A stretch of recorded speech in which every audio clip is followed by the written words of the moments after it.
मैं बधाई देता हूं, आपको बधाई देता हूं और दादरी के अपने सभी साथियों को बधाई देता हूं। आज जब पहुंचे यहां पर मैं बताना चाहता हूं आपको कि पीछे कम से कम 1-2 किलोमीटर से गाड़ियों का जाम एक अलग होता है। गाड़ियों का जाम तो है ही, गाड़ियों का जाम तो जब पहुंचे होगे तब लगा होगा, लेकिन लगातार लोग कतार, मेरे पास टेलीफोन आया पहुंच गए, मैंने कहा पहुंच गए रैली स्थल, मगर 2 किलोमीटर तक लोगों का, अभी जब मैं पहुंचा तो लोगों का लोगों की जो कतार थी और यहां पर पांव रखने की जगह नहीं। तो ये पंडाल तो छोटा रहा, लेकिन आपका हौसला छोटा नहीं रहा। मैं आपको बहुत बहुत बधाई देता हूं इस अवसर पर, और आपके हौसले से ही हमारा हौसला है, क्योंकि हम लड़ाई लड़ रहे हैं इस सरकार से, जिस सरकार के पास बहुत कुछ है।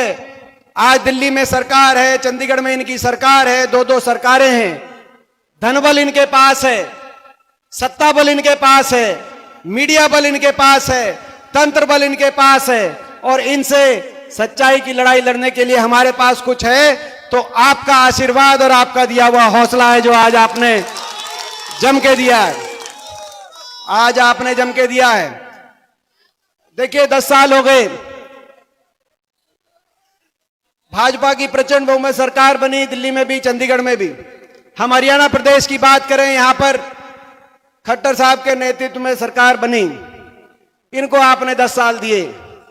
खट्टर सरकार, फिर उसके बाद खट्टर दुष्यंत सरकार, इनको आपने 10 साल दिए। अब 10 साल के बाद मैं आपसे पूछना चाहता हूं, इन्होंने किसी भी सरकार के दायित्व होते हैं, विकास के काम कराएं, जनता का मान सम्मान करें। मैं पूछना चाहता हूं, दादरी में इस खट्टर सरकार ने, खट्टर दुष्यंत सरकार ने काम किए, विकास के कोई बड़े काम किया? मैं पूछना चाहता हूं।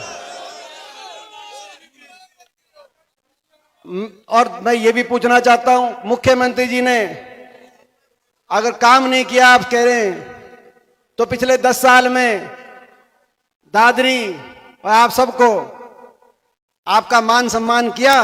मैं आपसे ये पूछना चाहता हूं।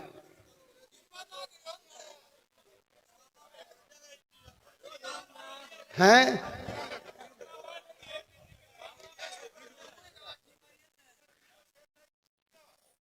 कोई कह रहा है कि सरपंचों को लाठी मारी, कोई कह रहा है किसानों को जो है 13 महीना सड़क पर रखा, कोई कह रहा है कि महिलाओं को दिल्ली की सड़क पर घसीट दिया, कोई कह रहा है कि आप कह रहे हो मान सम्मान मुख्यमंत्री जी दादरी में। तो भाई जब काम नहीं किया और मान सम्मान नहीं किया, आपने 10 साल दे दिए इनको, तो मैं आपसे पूछना चाहता हूं कि भाई हरियाणा में बदलाव लाना चाहते हो कि नहीं लाना चाहते? अब ये सरकार 10 साल पहले दिल्ली, ये सरकार ये सरकार, सबकी अपनी अपनी बात, ये सरकार हरियाणा प्रदेश को विकास की पटरी से उतारने वाली सरकार साबित हुई। ये सरकार हरियाणा को देश में बेरोजगारी में सबसे आगे पहुंचाने वाली सरकार साबित हुई। ये खट्टर दुष्यंत सरकार हरियाणा को देश में सबसे ज्यादा महंगाई, सबसे ज्यादा भ्रष्टाचार और हरियाणा को पीछे धकेलने वाली, आपस में भाईचारा, ये साबित हुई। ऐसी सरकार से जवाब लेने तो प्रदेश विकास दर में देश में 2013-14 में देश में नंबर 1 था, आज वो बेरोजगारी दर में देश में नंबर 1 पहुंच गया। हर घर में एक पढ़ा लिखा नौजवान बेरोजगार, और बेरोजगार इस रूप से बेरोजगारी हरियाणा के अंदर बढ़ी कि आज हरियाणा में कई जिलों में नौजवान पलायन कर रहे हैं विदेशों की तरफ। तो आज कहीं डिप्रेशन की तरफ नौजवान, कहीं नशा, जो दूध दही का खाना था ऐसा हरियाणा था, आज उसकी पहचान बदल गई, आज नशे में नंबर 1 हरियाणा हो गया। ऐसी देन इस सरकार की है।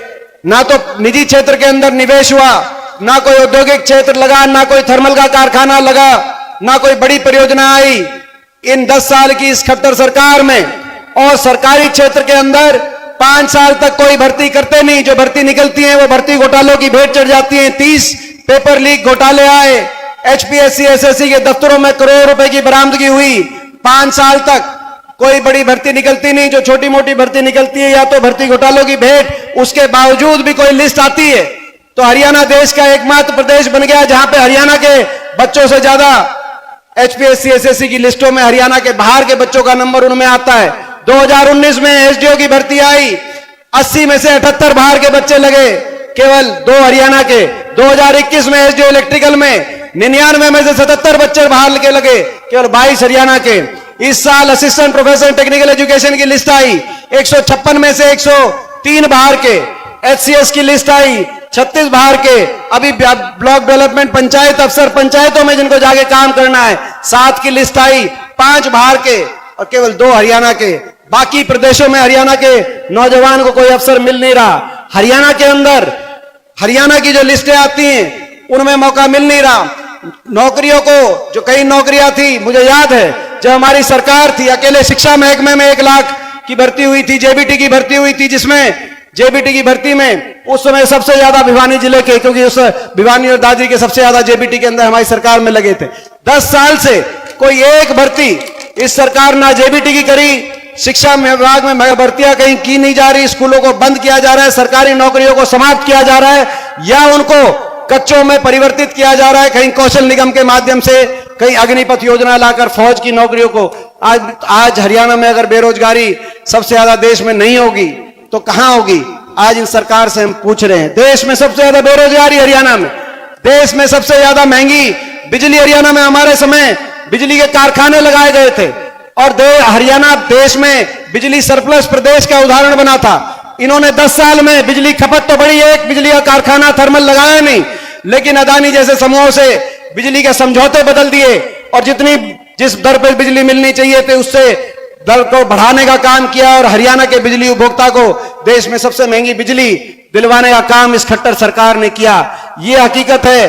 और देश में सबसे ज्यादा महंगाई और बेरोजगारी के साथ साथ देश में सबसे ज्यादा भ्रष्टाचार की नींव पे बनी हुई है सरकार। क्योंकि आपको याद होगा पिछली बार भी लोगों ने खट्टर सरकार को, भाजपा की सरकार को सत्ता से बाहर करने का मन बना लिया था 2019 के चुनाव में। मैं याद दिलाना चाहता हूं आपको, 2019 के चुनाव में एक नारा दिया था, भाजपा ने नारा दिया था खट्टर साहब ने कि 75 अब की बार बीजेपी जाएगी 75 पार। दूसरी ओर दुष्यंत चौटाला ने नारा दिया था, जेजेपी पार्टी ने, कि बीजेपी को करो जमुना पार। दिया था कि नहीं दिया था? मैं आपसे पूछना चाहता हूं। एक कहता था बीजेपी जाएगी 75 पार, दूसरा कहता था बीजेपी को बचाओ जमुना पार। इलेक्शन का नतीजा आते ही दोनों बन गए जमा पक्के यार। धोखा हो गया हरियाणा के लोगों के साथ। हरियाणा में बना दी धोखे से सरकार।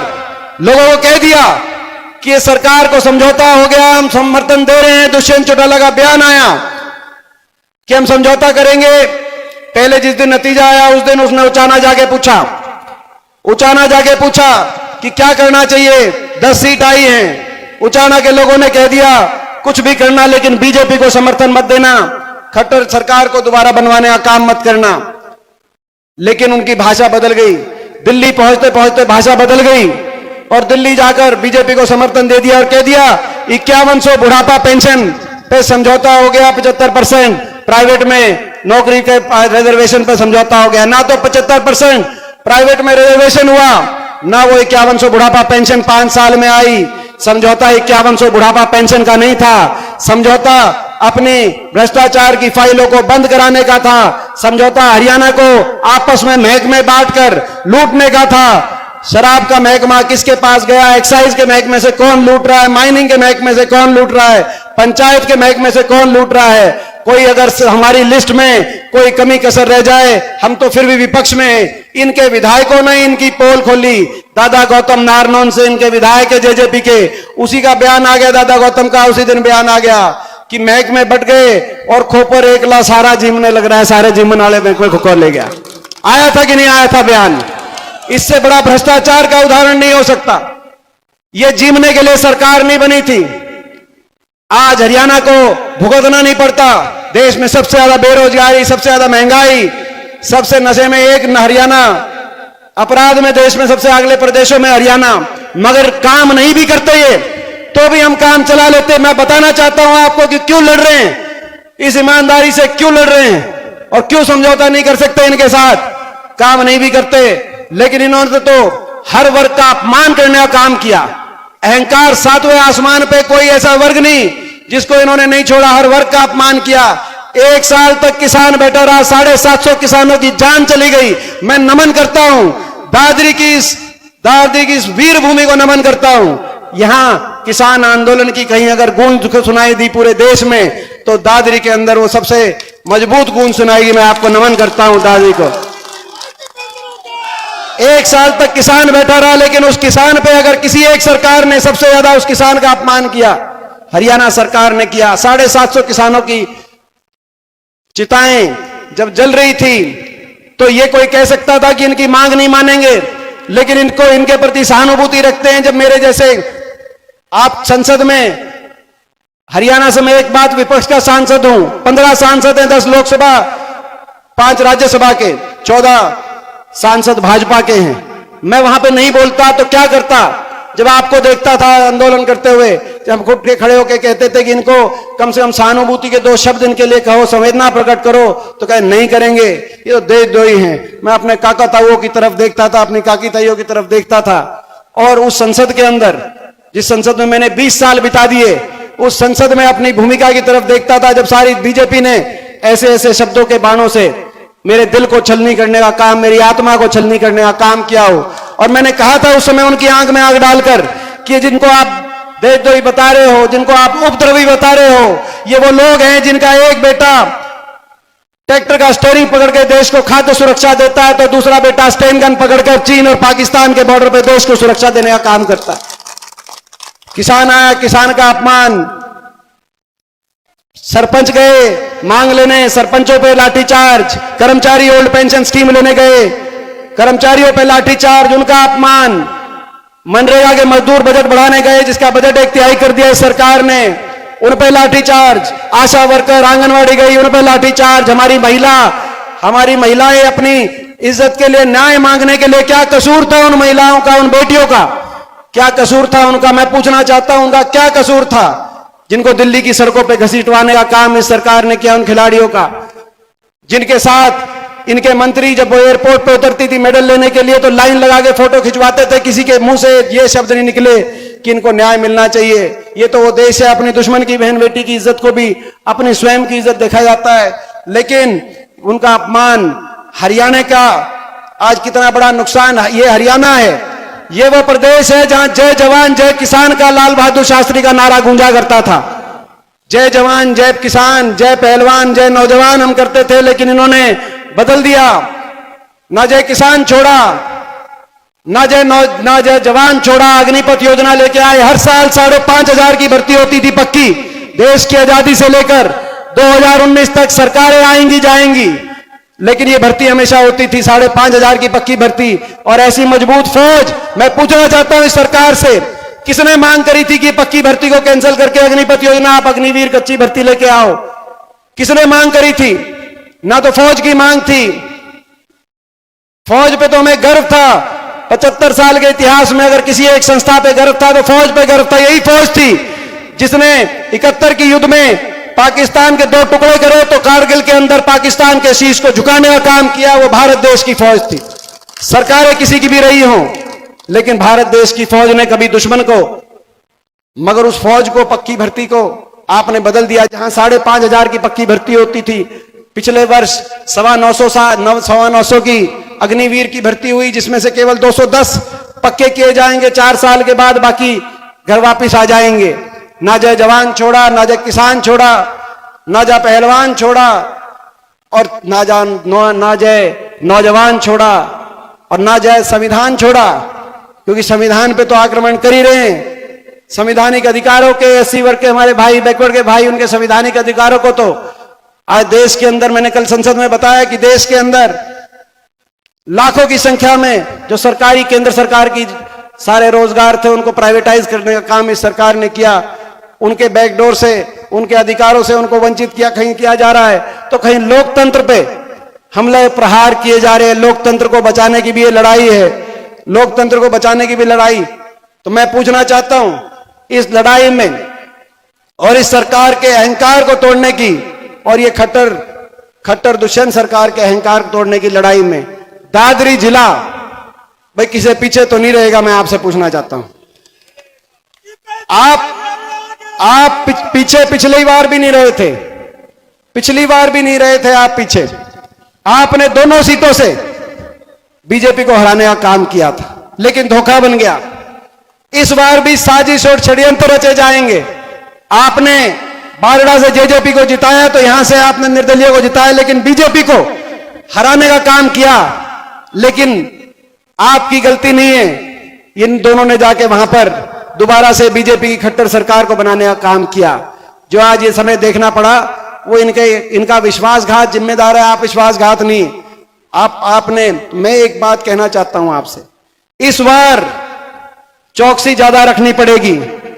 इस बार इस लड़ाई में साजिश षड्यंत्र रचने में लोग माहिर हैं। साजिश और षड्यंत्र रचने में इनसे आगे कोई नहीं है। आपने देखा रोहतक लोकसभा चुनाव में किस तरीके से पिछली बार मेरे से साजिश और षड्यंत्र रचने का काम इन्होंने किया, और इस बार भी जब मैं देश की संसद में जाता हूं तो सारे भाजपा के सांसद एक स्वर में कहते हैं तेरा इस बार पक्का इलाज करेंगे। विपक्ष में आप बोलते हो आप हम सारे मिलकर करेंगे, और मैं कहता हूं मेरे को तो कोई बीमारी नहीं है, मेरे को इलाज की जरूरत नहीं है। मैं आ जाओ, साजिश षड्यंत्र करेंगे, लोकसभा चुनाव में भी करेंगे, विधानसभा चुनाव में भी साजिश षड्यंत्र करेंगे। चौकसी रखनी पड़ेगी। मैं पूछना चाहता हूं, चौकसी आप रखोगे कि नहीं रखोगे? जहां आपके लिए सीना अड़ाने की बात आएगी, जहां आपके लिए छाती अड़ाने की बात आएगी, वहां एक कदम हम पीछे नहीं हटाएंगे। मगर जो पीठ पीछे वार करे, जमुना पार जैसे नारे दे भाजपा को, और जाकर जब जमुना पार से बीजेपी की सरकार लाके दोबारा चंडीगढ़ में बनवाने का काम करे, जो पीठ पीछे वार करे, उनका आप हिसाब किताब उनका आप देख लेना। भाई इस बार चुकोगे तो नहीं, चुकोगे तो नहीं इस बार। तो भाई मैं आपसे यही आग्रह करना चाहता हूं कि दादरी की ये दोनों सीट मुझे पूरा विश्वास है, और उससे पहले लोकसभा चुनाव में भी कांग्रेस पार्टी के जो उम्मीदवार यहां से कांग्रेस पार्टी की तरफ से उम्मीदवार जो आए, और उसके बाद विधानसभा चुनाव में 6 महीने के बाद दादरी की दोनों सीट यहां से आप जिताने का काम करो। कितनी जिताओगे दादरी से, यूं बताओ इन दो में से? देखो 2 का विक्ट्री साइन है।